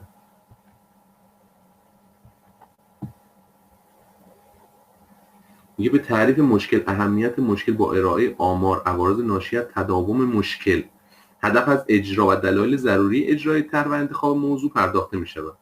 مطالب باید دارای روند منطقی باشه به طوری که شروع آن با موضوعات کلی و ختم آن با موضوع اختصاصی مورد نظر ما باشه. یعنی مسئله کلان رو میگیم، بعد میایم اشاره میکنیم که ما قراره کدوم قسمت این پازل رو تکمیل بکنیم. بعد مسئله توجیه کننده است، میگذریم ازش. بعد مسئله مشابه اینتروداکشن مقاله است، اینو بهتون گفتم باید دارای رفرنس باشه. نکته اینتروداکشن یا بیان مسئله به ازای هر فکتی که میاری باز رفرنس بزنی، هر چیزی که میاری توضیح میدی باز رفرنس داشته باشه. یه بیان مسئله خوب، این خیلی قشنگه، یه بیان مسئله خوب 3 تا بخش داره: تعریف مشکل، اهمیت مشکل، نحوه مواجهه فعلی با مشکل، عوارض اون درمان استانداردی که داره استفاده میشه، عوامل تاثیرگذار و بعد در نهایت هدف طرح.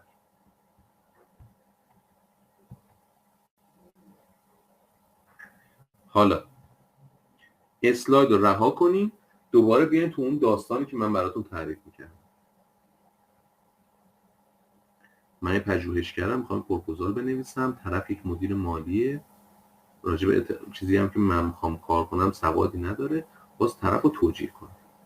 تو کارگاه‌های مختلف، توی کلاس‌های مختلف آموزش پژوهش، چه حالا مقاله نویسی باشه چه پروپوزال نویسی باشه، برای نوشتن مقدمه یا بیان مسئله یه سری الگوها و فرمول‌های خاصی رو تعریف میکنه.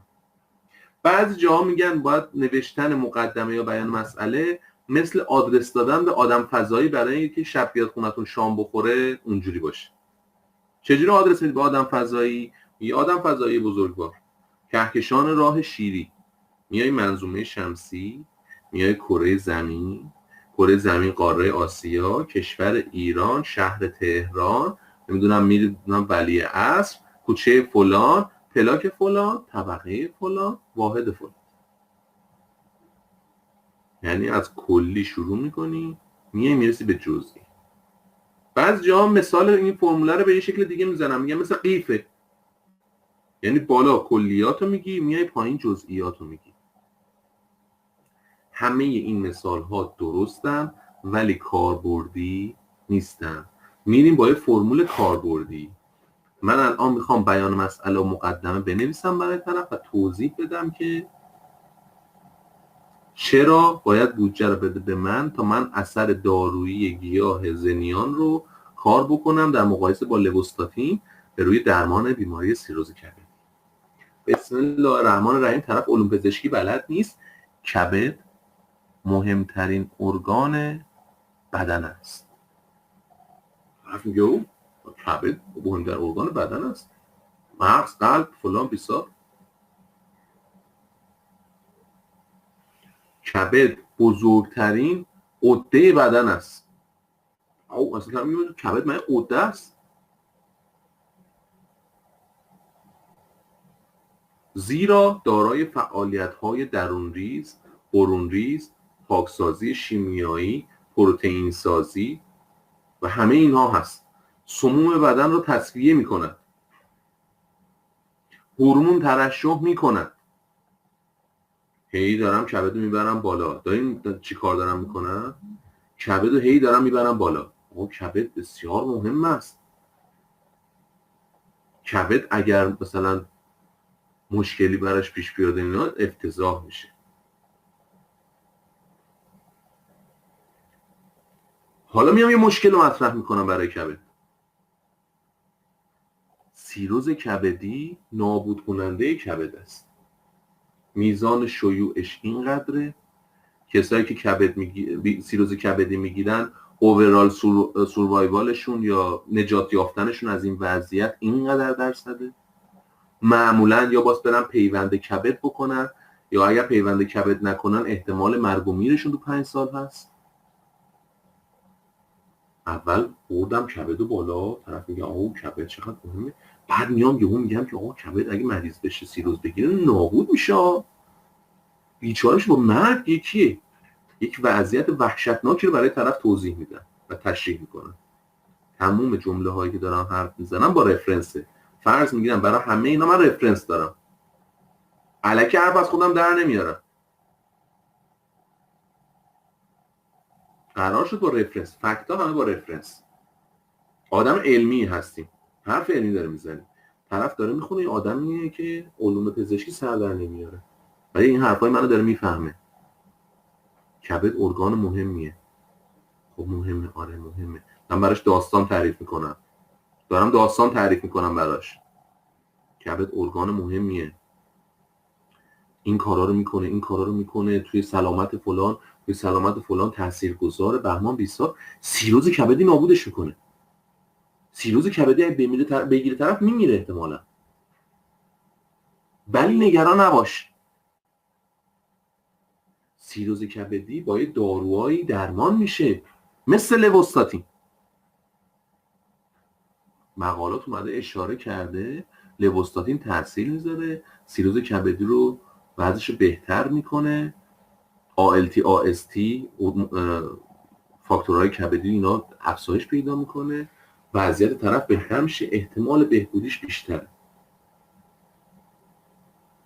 دوباره شل کنسرت کنید اینجا، در دوباره امیدواری به طرف میدن. طرف میگه خب پس این سیروز کبدی یه راه درمانی داره. حالا میام چیکار میکنم؟ دوباره طرف میخوام اذیت بکنم. اسلاید جلوته.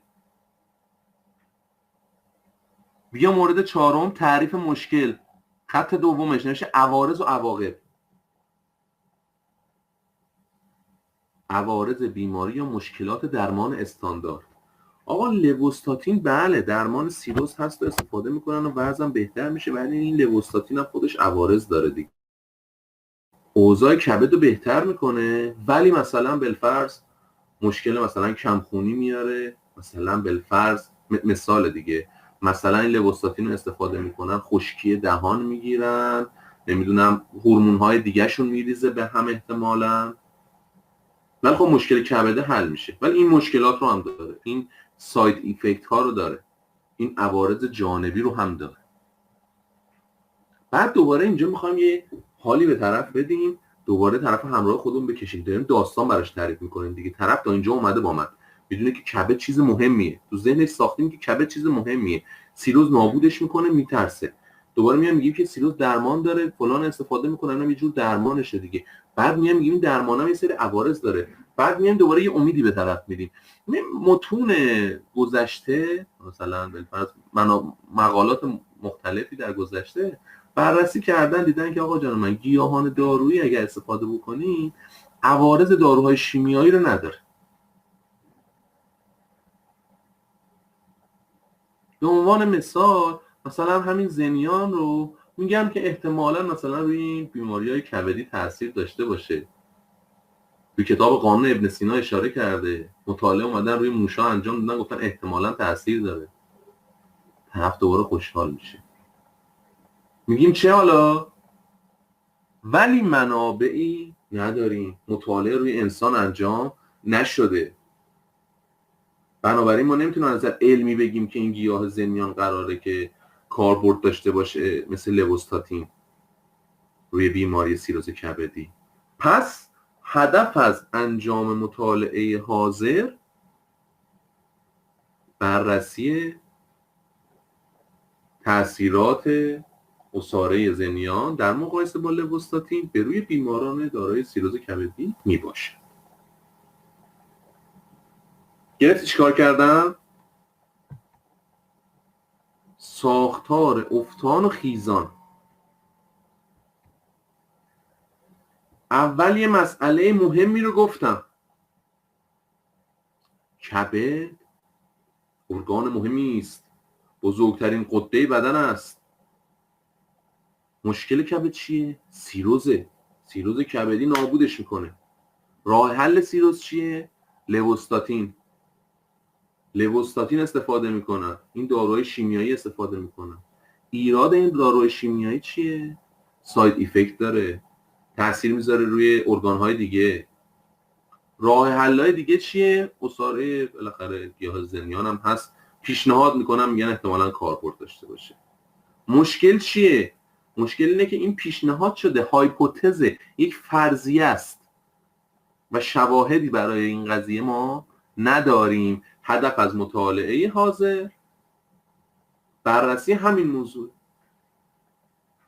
این میشه یک مقدمه، یک بیان مسئله پرکشش که طرف از اول تا آخرش با یک روند منطقی دنبال خودش میکشونه. طرف از اون اولی که میخونه درگیر داستان شما میشه، میاد باهات.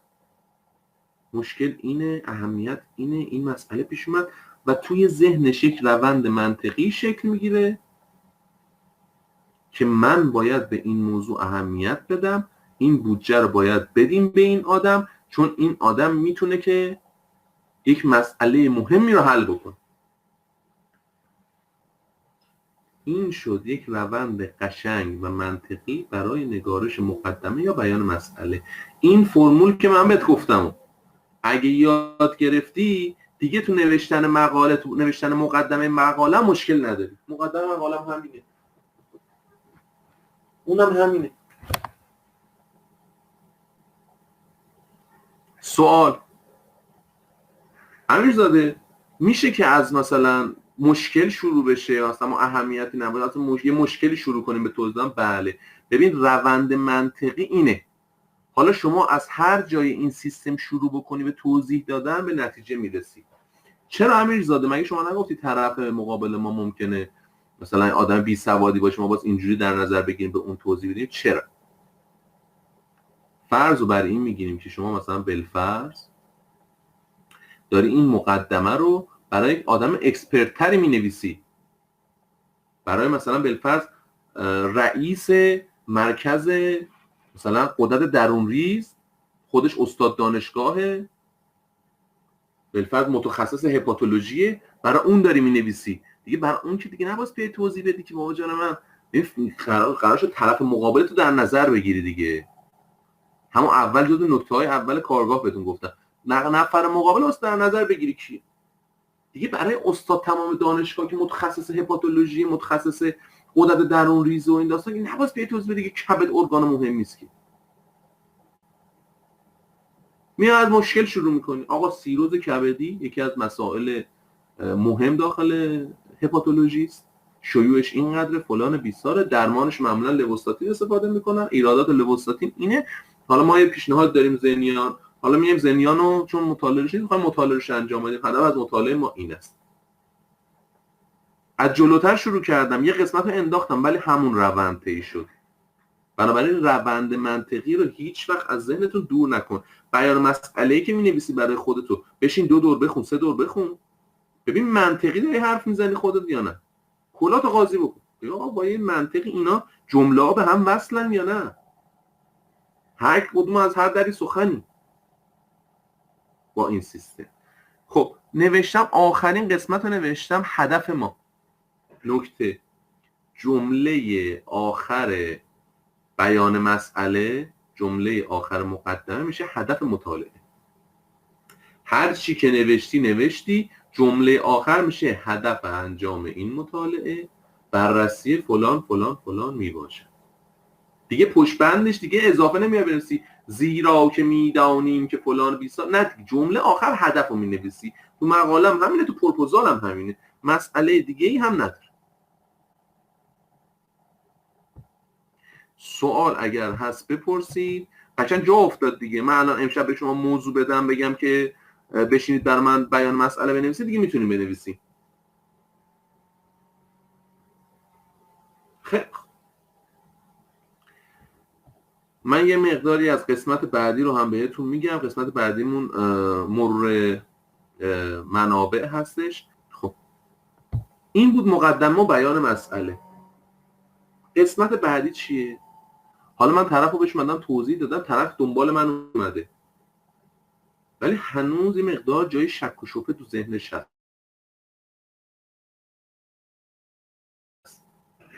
حالا من باز شروع از حرفای آدمای دیگه طرف رو توجیه بکنم که آقا اینا حرفای من نیستا، باقی دانشمندا اومدن این تیکه های پازل چیدن که من این نقطه آخر اومدم گذاشتم و میخوام این کار رو انجام بدم. بنابراین شما واسه لیترچر ریویو خوب داشته باشی، یه بررسی منابع خوب داشته باشی. اینجا ما راجع به سرچ کردن و نحوه سرچ کردن صحبت نمی‌کنیم. فرضمون رو این میگیریم که شما دیگه همه سلاطین سرچ کردن رو بلدید. حالا ما سرچ کردن رو بلدیم، می‌خوایم سرچ بکنیم. سرچمون رو کردیم، یه سری مقاله رو گرفتیم. کدوم مقاله ها رو بیاریم داخل بررسی متونمون، بررسی منابعمون. یک، قانونای اصلی دارم بهتون میگم دیگه. مرتبط ترین مقالات. دو، جدیدترین مقالات. سه، مقالات در ژورنال های با ایمپکت. ایمپکت منظورم ایمپکت فاکتورش نیستا، منظورم ژورنالیه که ژورنال تاثیرگذاریه، ژورنال حسابیه، مقاله معتبر، مقاله مرتبط، مقاله جدید و مقاله معتبر. اینا رو واسه بیاریم. امیرزاده چند تا مقاله بیاریم داخل بررسی متون؟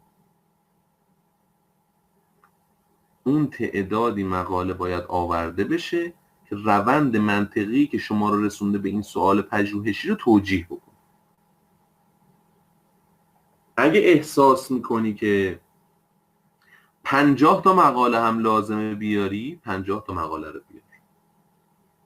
ولی یه سری چیزا رو یادت نره. یک، طرف مقابلت خسته نشه از خوندن.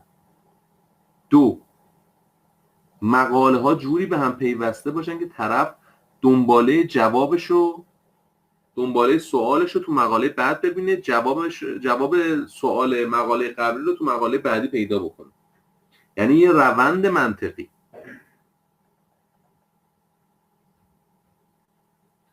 خب حالا ما حدوداً چند تا مقاله آخرش بیاریم؟ حداقل میگن 10 تا مقاله باید بیاد.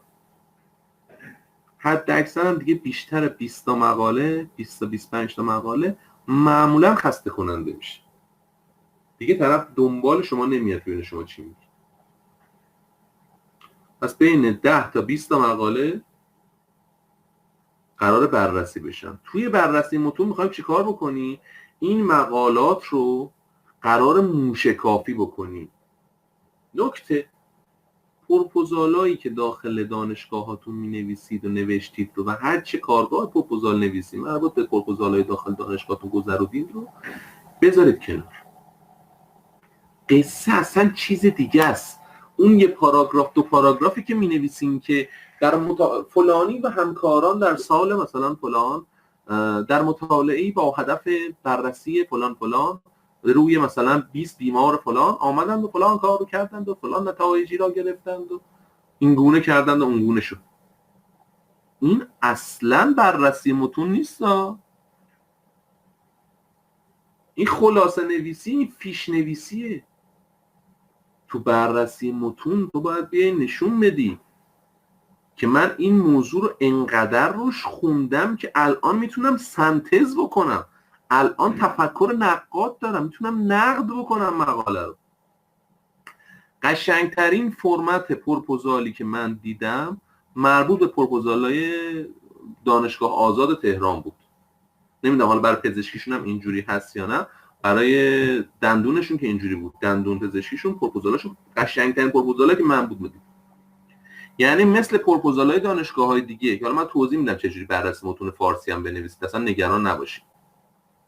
که یه پاراگراف مینویسن، مقاله مثلا مرتبط و خلاصه کردن، آخر پروپوزالشون مثلا اینجوری داشت که این مقاله رو خلاصه کرده بودن، نوشته بود 2 تا نقاط قوت و 2 تا از ایرادات این مقاله رو باز در بیاری که چرا این مقاله مثلا شما چرا فکر می‌کنی کاری که می‌خوای بکنی بهتر از اون مقاله است، باز توضیح بدی. از اصول نوشتن بررسی متون متفاوته به قول گفتنی از اون چیزی که داخل ایران تمرین کردیم هممون دیگه. بررسی متون عین همون داستانی بود که شما اومدی توی مقدمه تعریف کردی، عین اون داستان متولتر و با رفرنس ها باز بیای توضیح بده. اگه اونجا اومدی تو 2 تا دونه جمله گفتی که آقا جان من مثلا بالفرض اومدن لوستاتین رو مثلا معرفی کردن، لوستاتین مثلا فلان بوده، بیسار بوده، بهمان بوده، این داستان ها، اینجا باز بیا قشنگ باز کنی که آقا تو چه مطالعه ای، تو کجا، همون اینتروداکشن باز یه مقدار بازش بکنی، قسمت های کلیش رو بزنی و بیشتر فوکوس بکنی روی مسئله خودت. اینقدر باید به روی مسئله مسلط باشی که نقد بکنیم و چالش ایجاد بکنی. اگر مقاله چاپ شده توی لنست دیگه، بچه‌ها دیگه همه خفنید دیگه، لنست میشناسی و این مقاله رو توی بررسی متونت داری استفاده میکنی، باز اینقدر مسلط باشی به موضوع که ایراد بگیری از اون مقاله لنست. یا آقا این مقاله رو فلان دانشمند قویه مثلا دانشگاه جان هاپکینز و هاروارد اومده انجام داده، این کارو کرده، این کارو کرده، این کارو کرده، به این نتایج، به این نتایج، به این نتایج رسیده، ولی به نظر میرسه که مثلا اینجا کارشون ایراد داشته، اینجاش مشکل داشته، این نتیجه رو ما نمیتونیم تعمیم بدیم به همه آدم ها، قابل تعمیم پذیر نیست این نتایج. امیرزاده این حرفی که میزنی حرف گنده، یعنی ما بشیم لنست زیر سوال ببریم؟ بله ایدئال اینه که شما این کارو بکنید، ولی احتمال 99% هیچ کدوممون نمیتونیم این کارو بکنیم. پس چه کار باید کرد؟ که لیترچر ریویو خوب بنویسیم، چه انگلیسی چه فارسی. این دیگه میره برای انشالله کارگاه فردامون. دوست دارم راجبش فکر بکنید، راجبش یه مقدار تحقیق بکنید، یکم سرچ بکنید. انشالله کارگاه بعدی که فردا خواهد بود فکر کنم مفصل‌تر راجب لیترچر ریویو صحبت میکنیم و بعد قسمت‌های مختلف باقی مونده پروپوزال رو صحبت میکنیم و یه جنبندی میرسیم. امیدوارم تا اینجایی که با من همراه بودید استفاده کرده باشین، یه خود براتون چالش برانگیز باشه، یه چیزایی شاید اضافه شده باشه بهتون. امیدوارم حرفام تکراری نبوده باشه و خسته کننده نباشه. براتون آرزوی سلامتی میکنم. اگر نقدی، انتقادی، هر مشکلی هم هست میتونید حتما بچه‌ها منتقل بکنید. اگه ایرادی، مسئله داخل کارگاه دیدید من در خدمتتون هستم. مسائلتون حل بشه و سوالاتتون راجع به قول گفتنی پروپوزال نویسی، هر سوالی باشه جدای از کارگاه هم میتونید از من بپرسید. امیدوارم که ایام به کامتون باشه و وقت شما بخیر باشه. ممنونم از شما، سلامت باشید.